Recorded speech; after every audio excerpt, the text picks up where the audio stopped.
I had a home with 5 acres and I split off the front 1.5 acres, and it has been sitting there vacant since, and I've been trying to decide what to do with that. Welcome to the Rental Property Owner and Real Estate Investor Podcast, brought to you by the Rental Property Owner Association, providing benefits and services to real estate investors and rental property owners for over 48 years. With your host, Brian Hamrick from Hamrick Investment Group.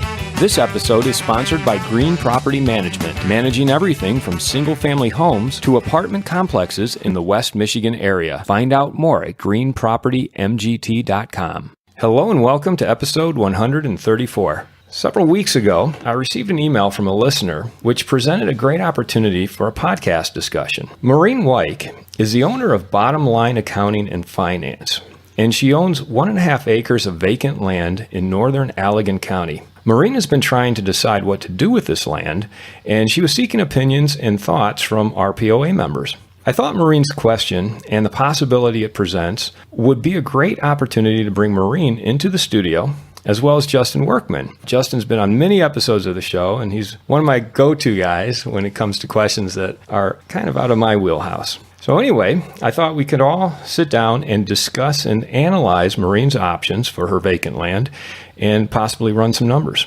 Maureen and Justin, thanks for being on the show. Good afternoon. Thank you for having me. Glad to be back, Brian. All right. Good to have both of you here. Maureen, tell us a little bit about your question and the dilemma you're facing. Well, I had a home with 5 acres, and just before I sold it in 2013, I split off the front 1.5 acres. It is vacant land, and it has been sitting there vacant since, and I've been trying to decide what to do with that. In your email, you listed several options that you were thinking of. Why don't you briefly tell us what each of those options are? I believe the easiest one would be just to sell it and move on. However, I'm not sure financially that's the smartest thing to do. I will have a fair amount of capital gains because I've had this property since the late 90s. I would like to 1031 exchange it into something else, but I know that your timing is critical on that. Or I've been thinking about possibly putting a home on it and renting it out. If you do that, do you purchase a used double wide and put it on there? Or maybe a modular or stick built? I just need some ideas. Great. Well, you've come to the right place. And Justin, this is kind of where I look to you to take over here and walk us through this, because you actually own some land. You've bought vacant land. So you're much more appropriate to answer these kinds of questions. Yeah, I think it's a great question, and I think every situation becomes unique and different. It really depends on what your overall goals are. Now, in talking to you in the past, you want to get into the real estate game in some way, shape, or form. So I'm assuming you ultimately want to end up with rentals. Is that correct? That is correct. Okay. So this vacant land really doesn't fit into that overall plan, but it can be used as a tool to get there, I think, is the real means to an end for you. I think you really got to break it down with all your options and figure out what works the best numbers wise. I mean, that's what it really comes down to, is it's a numbers game. I took a look at about where the property is and looked at some comps and stuff like that. If you were to just sell it, do you have an idea of value? Well, they recently paved the road, so that increased the value. I'm thinking in that area, somewhere between 30 and 35. Okay, great. And I kind of agree with that too. Looking around, there were lots that sold for in the 20s all the way up into the 50s. When you're selling a lot, it's really tough because the people that are going to pay for a lot to build a house on are usually looking for something unique or special. They're going to build their dream house. They're going to pay the extra money to build. So when they buy a lot, they really want something special to go with it. So it's tough to sell vacant lots. It really is. There's a lot of options when it comes to selling vacant lots, but it can be a really hard sale. And if you look, a lot of them sit on the market for a long time. Well, can I just ask what it's zoned for? I believe it is zoned R1. Yep. So it's residential. Yep. Residential It's- single family? Yep. Okay, so it's not like you could sell it and they could put a self-storage facility there or a factory or something. No. It's going to be a residential property. Would a home builder be interested to build a spec home on it? And that's a very good possibility, is selling to a builder. But I think let's first look at the numbers if we break it down into just selling it. If you sell it for $35,000, right? That was the number we came up with. If you list it, you're going to have some fees that go along with that.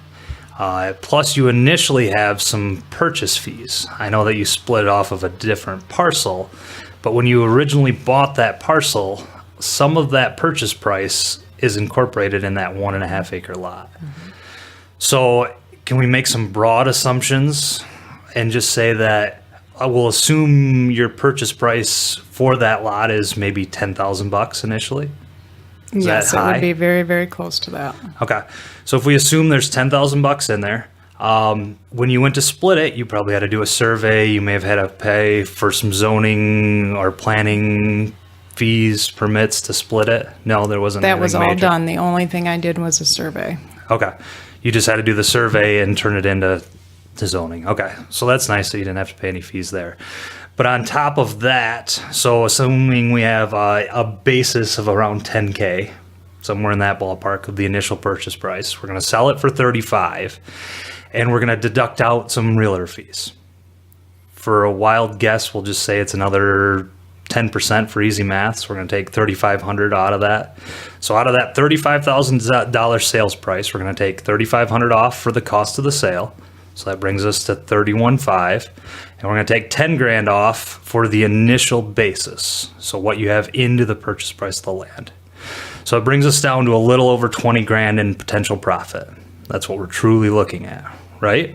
Yes. Okay, perfect. I love that. All right, so now, based on our current tax rates, we're going to assume the majority of the people out there make between $38,000 and $425,000. So that's a 15% tax bracket on long-term capital gains. If I pull my calculator out and I say you're going to make $22,000 on it times 0.15, gives us about $3,300 in taxes we would have to pay in capital gains taxes on a long-term capital gains basis. Does that seem right? It does. All right. And Now Marine's a bookkeeper and Yeah. accountant, so she That's would right. know, yeah, she's running these numbers in her head. I can That's tell, right. trying to I'm see if I'm following. right. Yeah. All right. The whole purpose of this is, at one point in your conversation, you wondered about doing a 1031 exchange. Yes, I think if I'm going to sell the property, that is the avenue to take. However, I know you have to be very careful with those. Well, and the other part of that people don't realize, and I think some people don't understand, is doing a 1031 exchange doesn't eliminate those taxes paid. No. So you're taking that $3,300 in savings and essentially you're rolling it into another property that you'll have to pay back down the road. The other thing people don't realize is there's a fee associated with that because you have to go through an intermediary. And that can generally be a few $1,000s. So when I did a 1031, and it was about $900 to $1,000, I think is what I paid. Yeah. So that's what I'm getting to is essentially you're going to pay maybe $1,000 to not pay $3,000 in taxes. Yeah. So is that $2,000 savings really worth pushing $3,000 down the road? And I think that's something everybody's got to look at when they enter into a 1031 exchange is am I paying for something now that really saves me a ton down the road? And in my mind, in this situation, we're talking about such a little amount. I mean, it's $3,000. I know it sounds like it might be worth it, but you're paying essentially a third of that to defer the rest. Yes, and I did not take that into an account that I would have that fee. Yep. And I think a lot of people don't understand that is when you go through the intermediary, they're going to charge you for the additional paperwork, holding the money. There's a lot that goes into a 1031 exchange. Okay. And the rules that you have to follow too. Justin and I, we've argued about 1031s before. I mean, I think they're worth doing. Justin would much rather just pay the taxes and move on. But in this case, it seems like not only with the fee that you would have to pay to the intermediary, but also the timeline that you would have to follow that might force you to make a decision that you don't want to make. I would agree with Justin in this case. A 1031 probably is not in your best interest. No, I think it's such a small amount that it really probably doesn't make sense. Yeah, and I think that's what it comes down to, is the amount is smaller, the true gains is smaller, and the amount of tax you have to pay for that long-term capital gains, that it really doesn't make sense, in my mind at least, to do it in this case. Now, if you said you were going to defer $100,000 in tax and you're only going to pay $1,000, well, then it's definitely more worthwhile looking into. But I think in this particular case, trying to do a 1031 on a small amount when you don't have anything you want to buy necessarily, you just want to get into something, it's going to really force your hand because you have that identification period. You have the so many days to close. I mean, it really becomes a time crunch once you do this 1031 exchange on the sale of, I've got to buy something now. And it may force you into a bad purchase ultimately. Right. You don't have the time to find a deal. Yeah, and that's exactly what we're looking for. So what about, let's say she sells it and takes the profit, rolls it into something else. Is that... Yeah, I think that's a great way to do things. I mean, and that's kind of what I've always done, is you sell things, you roll the profit into something bigger and better. I mean, it's monopoly, right? Five greenhouses equals one red hotel. Right. I mean, that's what we're always trying to do, is continue to build, and to do so, it's just always putting more and more with it. So that with that option, it sounds like your goal is to buy rental property. Yes. As single family, or what are you thinking? Start with single family until I learn how this game is played, and then I'd like to move up. So let's run the numbers on that. If even though before we move on, can I throw a monkey wrench into that? Yeah. And ask another question, another scenario on that. What if I sold that lot to the gentleman that purchased my home, and I sell it to him on a land contract basis? Yeah. And that's definitely another option, because essentially at that point you are earning interest on that investment. You definitely have probably a willing buyer. I don't know if he's able, but he's willing, because it adds value to his property. Now, what that sales price entails may vary. The downside to that is it kind of defers your dream of owning rental property, because you're not going to get that money initially. It's going to be over a period of time. And I would assume it'd be a 5 or 10 year period of time with a lot of that size. And that would be passive income, correct? It would be passive income. The interest on that would be passive income. So now you still have a capital gain due to the actual purchase price of the lot and the sale of the lot. So again, you'd have to go through and eliminate out your basis and stuff to figure out that gain, to calculate that gain. But the interest gained through that sale, that would all essentially be a passive long-term capital gain on the interest. Okay.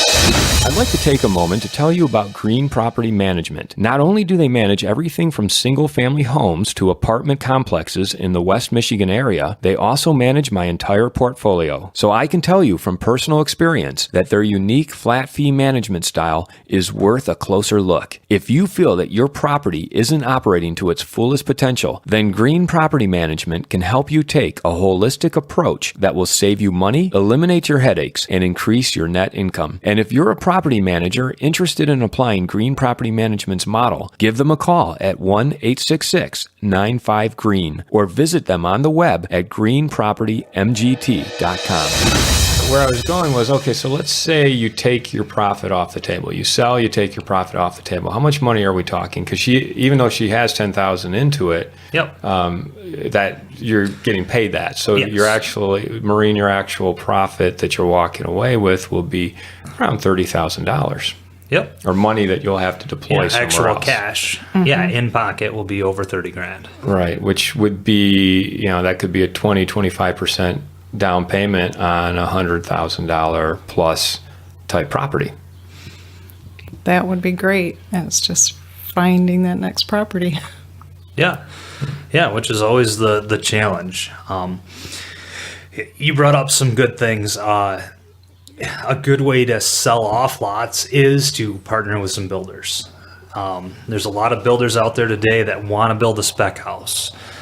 The downside to that would be it's prolonging the sale. Because most of the time when you partner with a builder, you're not going to get paid until they sell their house. So you may partner with a builder today. It takes him 3 months to finish all those other projects to get to your build. It takes him 6 months to build and then another couple months to close. Now we're a year down the road. So you may be a year down the road before you get to that point. And meanwhile, depending on what you set up with that builder, you're either continuing to pay the property taxes or you're not getting any payment off of that lot. So it's another tricky scenario where you kind of got to weigh one side or the other. There's a lot of developers that do this. They build a plat and they partner with a variety of builders just so that they can move some lots. And their advantage is they're better off moving a lot a year from now than having the whole plat sit empty. Right. So they partner up a lot with a couple different builders just to get some houses going to make it look more desirable to the rest of the community that wants to buy in that area. The project's moving ahead. Yep, exactly. Because people don't want to necessarily live in the middle of a field, with a new road in the center of it. So it's definitely an option, and it's one of those of, is it worth waiting a year to get maybe a better sale price? You could negotiate with them over an open sale. And same thing, if you list it today, it doesn't mean that it won't take a year for it to sell. You could run into that too, because there are lots out there and available.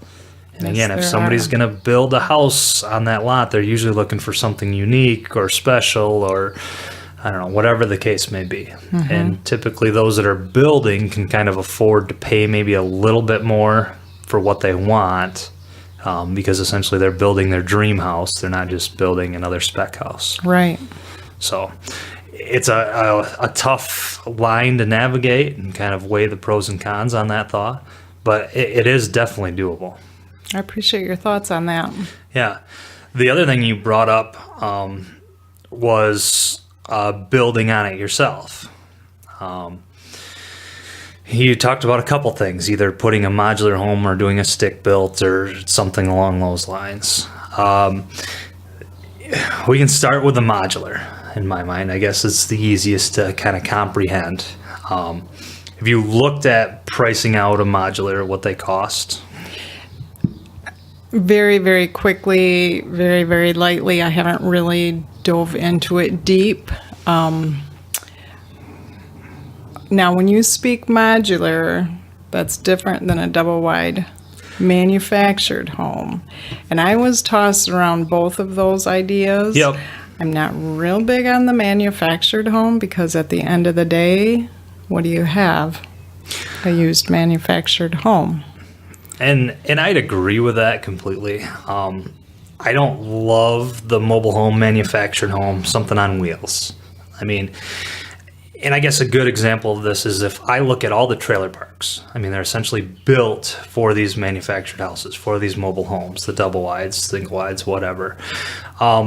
You look at the owners of those parks, they don't own the trailers themselves. They don't want to, because those trailers go down in value and not up. There's no appreciation on those things.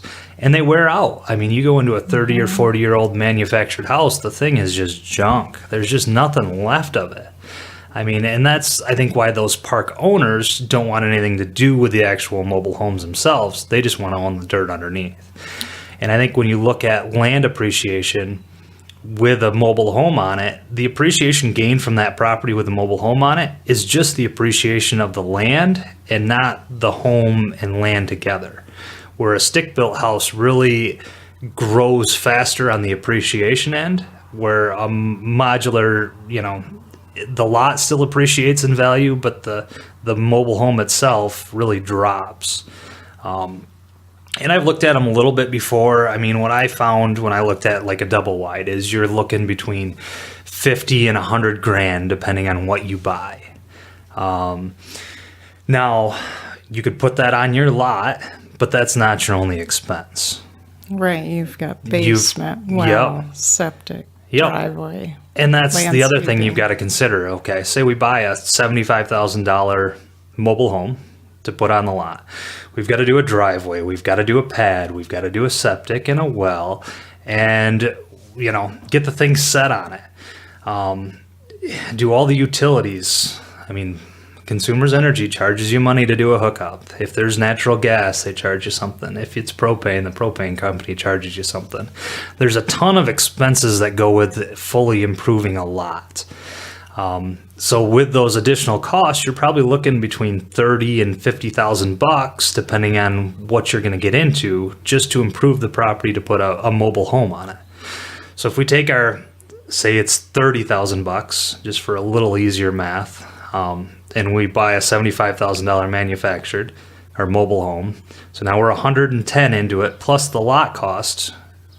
Now we're $140,000 to $150,000 all in to end up with a mobile home that's going down in value on a lot. Yes. And looking at comps, I haven't seen a mobile home that's sold for that high in that area either. No. There's a lot of them out there that are on 10 acres that sell for around $100,000. Now, talking in terms of rental, yeah, you can rent the thing. I mean, it's an option. You could rent the thing so you will have your cash flow, but at the end of the day, you don't have much of an asset other than the land you started with. Exactly. So, and that's an option though. Some people might take that route. They might say, hey, in 30 years, I'm just going to scrape this old mobile home off, put a new one on, and start all over again. And I've never run the numbers on that scenario, but it may work depending on your area. My personal gut feel on it is the mobile homes just have a stigma kind of attached to them where not everybody wants to live in it. Exactly. They get that kind of trailer trash mentality. Exactly. Your tenants may not be as great. And your rents aren't going to be as high as a traditional stick-built house. So in my mind, I don't know if that's the best alternative to head down. It's probably the cheapest, but does it accomplish all your goals and meet your long-term needs? Right. I mean, I think it'll meet some short-term cash flow, but I don't know if it'll really reach out to the long-term appreciation that you could gain off of a traditional house. Okay. Let's talk about stick-built then. What about Maureen's options there, building a stick-built home? It's definitely an option. First thing is building a house is generally more expensive than buying a house. Now, there's a couple exceptions to that. I have some friends that build a new house every couple of years and sell it and make money. The reason they do it is because they're involved in the construction process. So they essentially either sub all the parts and pieces or do work themselves. So it gives them an opportunity to kind of keep their construction costs down lower than it would be. If you were to look at the new constructions, new builds out there, I mean, there's a lot of spec houses that are out on the market. We have some good mass production builders. That's all they do is spec houses for the most part. You can get a really good idea of what it costs to build a house. Okay. Because at the end of the day, at least in my mind, it's going to cost you more than them to build that same house, even though you own that lot. Right. The mass production builders get a great deal on the lot to begin with, and they have a ton of efficiencies in their construction process because they're building hundreds of homes a year. So they may build the same floor plan 50 times that year. So they can build some great efficiencies in that program. Where if you hire a builder to build a plan, it's going to cost you more to do. Right. And even if you look at cost to build right now, we're in the $150+ range per square foot. So that means if you build 1,000 square foot home at $150 a square foot, it's going to cost you $150,000 to build. I don't think you could get away with that today. I think building a smaller house kind of hurts that number. It would really increase it, but for even math, it works out pretty well. Now, that is just the cost to build the house, too. That doesn't talk about any of the outside improvements, the driveways, the decks, the patios, the septic, the well, hooking utilities. That's just the cost to build that house. Right. So you may have $150,000 plus into the build cost on top of the other 30 to 50 grand in site improvements to get that house put on your lot. So if we take that, you build a 1,000 square foot house at 150 grand, add another 30 with it, and add the 30 you've got into the existing property, you're over 200 grand into this house. At the end of the day, what does that thing rent for? Right. How long is it going to take you to get your ROI? Exactly. And that's the trouble I have with it a lot of times too, is at the end of the day, you know, that house may rent for $1,600 to $1,800 in that area. Now, depending on your goals, it may meet your goals, but for me, it just doesn't make financial sense to invest that much to get such a little return on it. Right. It's a personal preference. I mean, at the end of the day, you know exactly what you have. It's brand new. There's going to be zero maintenance on it up front. Yes, and I know the area very well. You know the area well, yep. But I guess I look at the flip of the coin of, okay, can I take that $200,000 and invest it elsewhere and get a better ROI at the end of the day? Right. So at the end, it's kind of a sticky situation of what do you want to do? Yeah. I mean, your other thought or possibility is you could spec a house yourself. You could go through and build on that lot and then sell it with a house on it. Again, you're going to have a couple $100 grand into this house, and what will it sell for? Right. So it gets a little more scary after that. Well, what are the comps? I mean, what are houses selling for in that area? Some of the new builds are between $200,000 and $250,000 for the new mass production builder spec house.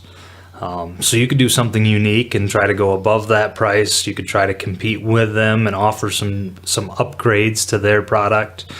But that's kind of about where you're going to be, is in that $200,000 to $250,000 range on a new build house. You know, just kind of a standard. It sounds like a lot of work to come out about even.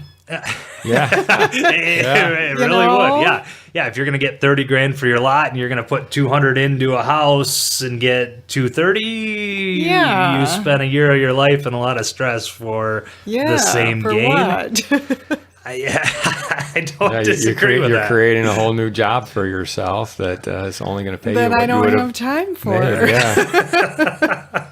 Yeah. Well, and if you talk to the builders out there that are building spec houses, and you can get them to sit down and talk to you, okay, what is your real profit on these houses? You know, a lot of them will tell you at the end of the day, it's between 15 and 20%. I mean, that's the margin on their house after it's all said and done. So on a $200,000 house, it's going to be between 30 and 40 grand. And that's all in. So, I mean, they are carrying all the construction costs and everything with it. But at the end of the day, that's about what they're making. So it's one of those situations. Is it worth it? Is it not? And again, these are the guys that have the ability to save money through the process. Right. Because they're in the field, they're in the trenches, they charge less for their own labor on those spec houses than what you're going to pay. And they know all the people that to do it. So it is a catch-22. It is. In my mind, I don't know how some of those guys stay alive doing it, because there's just not a ton of margin for the amount that they can build every year. And that's a lot of work. It's a lot of work. A lot of work. Going through all the planning and the development. And, Yep. Getting all the parts and pieces aligned. It takes time and effort and energy. That's why it's good to have a good builder on that side of things. Yes. To make it work. Yes. Justin, what would you do if it was your property? I've got a similar situation right now. I picked up a duplex with a large amount of acreage in a city limit. So right now I could either split it into 3 lots. I could and build single family houses on it. I could split it into 2 lots and build a duplex or triplex on each of those lots. And at this point in time, the construction cost is too high for me to make it make sense. I'm just sitting on it currently. I mean, the duplex is more than enough of a deal to have those lots sit. And those extra lots were just kind of a bonus if I do something with it in the future. It's just kind of a cherry on top kind of a situation. It's not the whole reason I bought it. I bought it because of the duplex. The duplex makes money, but I have these extra lots that I can play with someday in the future. Now, if building costs come down, right now building costs are extremely high because we had a mass exodus of tradespeople. So all of the builders, all of the tradesmen left. It's really put a big crunch on our labor force to actually build these things today. As a result, our construction prices have jumped significantly over the last 5 years. So if the time comes in the next few years where construction costs come down, I may consider doing something like that where I'm either going to build single family homes or build duplex, triplex type properties on those lots. It's hard for me to build personally because my return is not as good on paper as buying an existing home. It is just cheaper and easier, and it's something I'm familiar with. If I buy an existing house, fix it up, and rent it out. Now, if you were a builder and did this every day, it probably makes more sense for you to just go out and build a house because it's what you know. For me, I know the rehab process and buying existing and fixing it up. How will it play out in the end? I don't know. But today, in my personal opinion, and for me, the construction costs just far out, exceed what I would receive in ROI, and I just can't justify doing it. And I don't think our construction costs are going to come down anytime soon. That labor shortage is not going to be solved anytime soon. And I agree with that completely. And that's why, for me, it's more of a long-term thought process of, okay, well, maybe in 2030 we have another recession. Is that a time where I can get cheap labor and cheap materials to do this? The other thing is our material costs have skyrocketed over the last year, even with all the hurricanes down in Texas and Florida. Our cost of actual building materials has really jumped. So there's not only a shortage of labor, but our material costs have gone up. Right. So right now it's expensive to build. But here's a question about that building. Is it twice the price to build a duplex than a single family? it is not twice the price. With the more units you build, you gain some efficiencies. So for a duplex or triplex, I only need one sewer lateral to that unit or to that building. Same thing. The plumber's going to come in and plumb, 4 bathrooms instead of 3 or 2. So there's efficiencies there with building more units. So it's not an equal 1-to-1 value. If I was going to pay $150,000 for a single family, I'm not going to pay $300 for a duplex. Okay. There's some savings in that process. And again, it's one roof. It's a bigger roof, but it's not, 2 full roofs. So there's some efficiencies that are gained into the more units that you build. And it works out well. But again, today I just can't quite justify it. I know I have a friend that tells me I'm really missing out on the opportunity cost that's there. And I can understand that a little bit of, am I better off building at, say, my return's more like a 5 cap, something like that, a 5% return on investment. Am I better off doing that today than just letting money sit? And it may be true, it may not be true. Again, it's just kind of a preference and a comfort level, and I don't know. I'm just not sold on the idea of building today myself. Yeah, I toss it around, but that lot now has been sitting for a number of years, and it's not creating a ROI for me, really. No, and at this point, it's still kind of a little alligator. I mean, it continually eats. Not that you necessarily have to mow it, but you're always paying property taxes. Correct. There's some of that stuff that's always going on there. So it's always going to eat until you sell it. It's not an asset to you. So if the zoning were to allow, could I do a duplex? If the zoning were to allow it. Yep. But now you fall into an interesting situation too, where you're part of, is it a private drive? Do you have an HOA and stuff? Yes, but when I split that lot off, I purposely kept my property line 6 feet away from that. Okay. So Private you're drive. attached to the main road and not to the private drive. Correct. So the private drive so the HOA associated with that private drive has no Nothing to do with control me. over that lot, which is a smart move on your situation. The harder part is going to be to allow the zoning and planning board to give you permission to do so. Because it's a non-conforming property for that area. Correct. So that's where you may have issues with getting it through planning and zoning to allow for a medium density residential property with a duplex or something like that. Okay. And I think, again, you may run into issues with lot size a little bit and what their requirements are. Some of that type of stuff may become an issue. It's going to depend strictly on the municipality. So where would you start in even asking that question? Today, you can go on any of the townships' websites, and they all have you can look through their zoning maps, and that'll tell you what it's zoned today. You can look at their plan, which is what they want things to be zoned for in the future. And then look under all their ordinances, all their zoning ordinances, and they tell you what are all the requirements. So a lot size needs to be X. It needs to have so many feet of road frontage. Right, It needs to, conform. So R1 requires this, this, and this, or this is what they'll allow you to build on that lot, that type of lot. To build something other than that, you need a variance, other than what's listed on their ordinance. Okay. And every municipality's website has that information on it. So it's easy to find. It just takes a little bit of digging and a little bit of getting used to looking for it. Okay. But you can find it. If you don't want to go through that and you like to go talk to people, you just stop in and talk to them. All the people at the townships are usually pretty nice and helpful.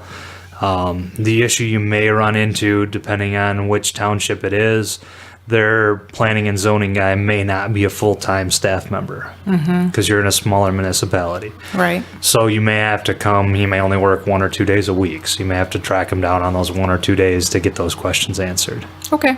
So, but it's definitely out there to find. The easiest thing is just to go online and look it up, but you can go in and talk to them too. It's what they're paid to do, is to sit down and listen to you and talk to you. And It would double the township revenue, right? no. No, because my property tax would stay. No. No. That would increase. Yeah, sorry, we can talk about It that. wouldn't double, but yes. Yeah. Essentially, you're locked in right now. From the day you split the house, they assessed it at a value. Okay. So you're locked into that value, and you'll get charged the state minimum raises from here on out until you do something And that's with the it. value on the land. That's the and value only on the land and only the Right. land. Yes. As soon as you pull a building permit on it, all that gets washed away. So now they're going to assess you on the land and whatever building you construct on the thing once it's complete. Gotcha. So they'll Okay. issue a new assessment. Right. So once that new assessment's issued, then you're paying taxes on the land and the building and whatever value they place on it at that point. Okay. So your taxes would go up substantially once you have a building on it, but so did the value of the property. Great. Maureen, any other questions before Justin and I tell you what you should do? I don't think so. I think that was great information. Good. Yeah. Very thorough, Justin. Thank you. Very. Thank you. Yeah. So what's your advice? First of all, did we leave anything out? Is there any other creative idea of what Maureen could do with this land? There's always creative solutions out there. The difficult part, I think, is a little bit in its location because it's in a rural area. It's not in a high traffic zone where you could get somebody to put something on it commercially. or temporary storage or anything like that. I mean, I guess that could be an option too, is you could essentially build a pole barn on it and you can rent it out for storage. Actually, I have tossed that idea around because Sandy Pines Resort is right around the corner. Yep. So it's an option to do boat storage, etc. Again, you may run into some issues with zoning. That would be the only thought, is because now essentially you've taken a residential property and given it a commercial purpose. Right. So they may not like that as much. Right. You may be violating a few things there. But I think overall, you've definitely got some options. In my personal opinion, if I were in your shoes, I think I would just dump it. You know, if you want to get into real estate, you need that cash to move forward. I think you just sell it off and you take that cash and you move on to buy something that's got some cash flow. The other leaves too much to chance in my mind. I think the most economical thing to do would be to put a double wide or a mobile home on it. And I just don't love those personally. Right. Just because we talked, they do go down in value. To build a stick-built house, you're just not going to get the return you would on buying an existing house. So I think that's why it kind of leads me down that path of just sell this thing off, go find a good rental, and buy that. You know, either use that money towards a down payment on something or put some money with it and buy a paid-for rental. You know, I think that's the direction I would head with it if it were mine and I were trying to get started. It sounds like it's the easiest. It is the easiest. It's kind of the least risky of all the scenarios. You mean selling it Right. is the easiest? Yeah. Yeah. And again, it may take a long time to sell too. Right. That's going to be the downside is, you know, what's going to entice somebody to buy that lot over any other. Most people that are building a house do want a specific piece of property they have pictured in their head. So I am thinking it would probably have to be to a builder that wants to build a spic home. So if Maureen were to sell it, what kind of broker would she get? Would she get someone who specializes in selling vacant land or residential realtor? Yeah, I mean, there's really not that? a great person out there that I could recommend that just does vacant land. I mean, I think they're all going to be as good as the next to some extent. But would she need a commercial broker? No, just a residential broker Yeah. to list it? Yeah, I wouldn't be afraid to approach the neighbor. I mean, there's a very easy candidate in my mind, and maybe you can sell them on the fact that, hey, it's a buildable lot. You can always sell it in the future. You know, is this an Right. investment you want to take on? Right. Because you may be able to sell them on that idea that, hey, it's buildable, and in the meantime, it just adds to your property. Maureen, any other questions for Justin? I don't think so. I think he covered it very well. I appreciate it. Yeah, anytime. Anytime people have questions, just keep sending them to Brian. Yeah. If you want to send a question in, my email is brian@higinvestor.com, and I'll spell that for you. It's BRIAN at HIG investor, INVESTOR.com. Thanks, Brian. I appreciate you answering all these questions for everybody out there. Yeah, well, I appreciate you coming in to answer them for me because this is definitely way out of my wheelhouse, and you have the experience. So thanks, Justin, for coming in to answer the questions, and Maureen, thanks for asking the question in the first place. And Well, thank you very much. I listen to the podcast weekly, and I learn a lot every time I listen. just to plug the podcast a little further, if you go to iTunes and you give us a review and a rating, especially if it's a 5-star rating, that always helps. So if you're listening and you like the podcast, please go ahead and do that. Yeah, everybody do it. Review Brian so he can keep going. Excellent. Well, thank you, Maureen. Thank you, Justin. It's been a pleasure. Thank you, guys. Thank you. This episode was sponsored by Green Property Management, managing everything from single-family homes to apartment complexes in the West Michigan area. Find out more at greenpropertymgt.com. You've been listening to the Rental Property Owner and Real Estate Investor Podcast, brought to you by the Rental Property Owner Association. You can find out more at rpoaonline.org. If you enjoyed this podcast, please go to iTunes to subscribe, rate, and review.